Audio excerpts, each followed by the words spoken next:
ৰীতা চৌধুৰী বাইদেউৰ কবিতা।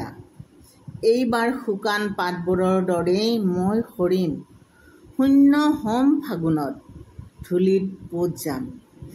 জহি যোৱা বাঁহৰ পৰা উৰি গ'ল মৌপিয়া চৰাইবোৰ। দি উদং হৈ যোৱা বাঁহৰ পুৰণি বুকুত জাবৰ পৰত লিখি থৈ গ'ল চৰাইবোৰ তোমাৰ নাছিল কোনোকালে।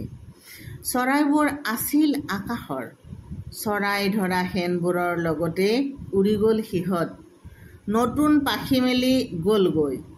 যাওক, এইবাৰ শুকান পাতবোৰৰ দৰেই মই সৰিম, শূন্য হম, পোত যাম ধূলিত। তাৰ পিছত নতুন বৰষুণত গা ধুই কুঁহিপাত হৈ জল মলাম।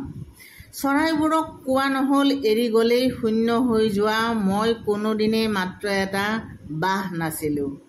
হাজাৰ চৰাই বাস কৰা মই চিৰকালে আছিলোঁ এখন ফলৱতী অৰণ্য।